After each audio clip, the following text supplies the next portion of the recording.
You see, corporate entertainment had become tired and boring.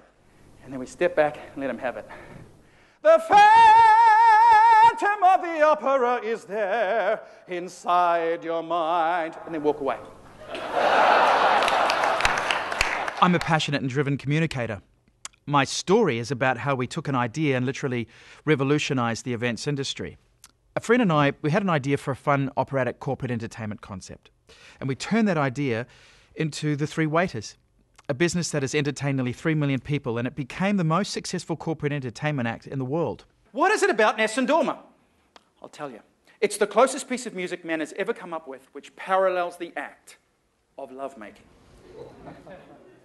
Well, for one thing, it takes about 2.5 minutes.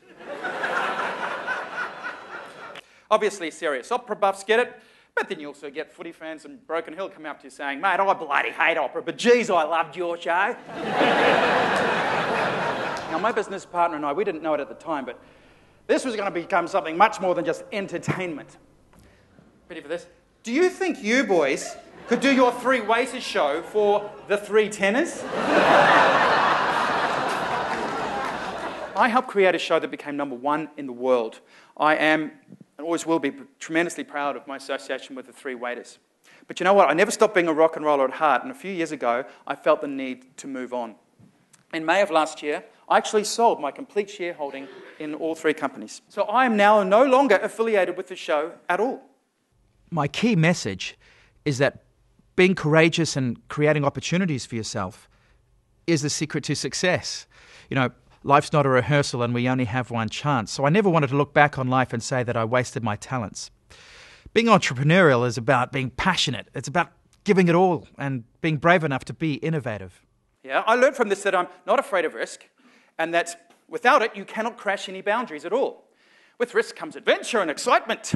Those are things I found that I thrived on, and that really drove me. I had a major dilemma, because I'd gone ahead in early 1999 and secured the New Zealand theatrical rights to a show called Looking Through a Glass Onion, which is an evening with John Lennon, words and music. The monumental mythbuster I learned from this is that you do not need to have a university degree or have years' experience in these kinds of things to pull something like this off. Bollocks, my opinion. Passion was the petrol. After 15 years as a theatrical producer and a producer of corporate entertainment acts, I've summed up my business ethos into a few major strategies. And once again with the leading men, I've kept it simple. Put it at a price that differentiates it from the rest. But we still get people who go, oh, can you give me a discount? Deadwood.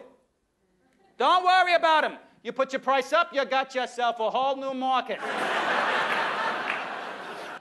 We took a genre previously considered high art, and we made it appeal to the broadest range of people possible. We set an extremely high standard of quality because we had to. Not easy to cast, but we do. We find them the best of the best quality. Keep on finding ways to making it fun. Give it a twist. And focus. My Keynote is a snapshot of my career. It's full of interesting anecdotes and business insights.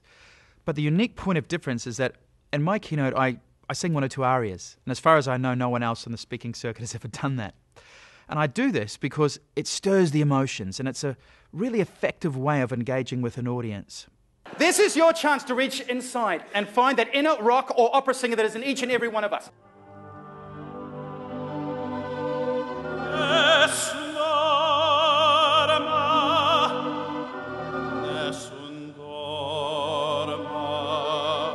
Sensational session. Building a global business from a simple idea was tremendous. And the whole crowd was standing up and singing along. It was very, very good.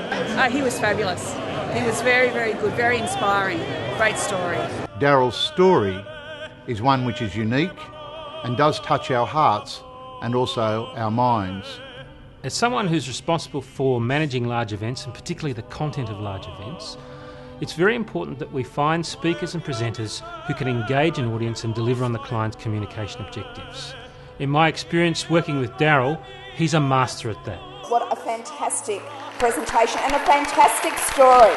And there were some analogies, there were some great analogies for us to apply to our own business.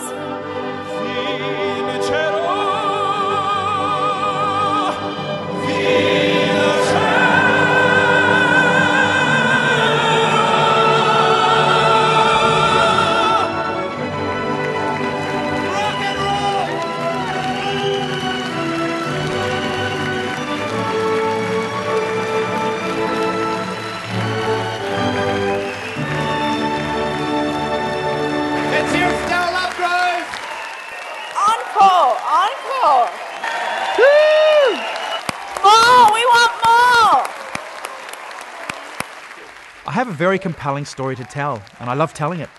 And by speaking to large audiences, if I can inspire even one person to take their own business ideas seriously, then for me, that's a great day at the office. I just want to say one thing. Have you ever been to a business seminar like that? Was that awesome? That was unbelievable.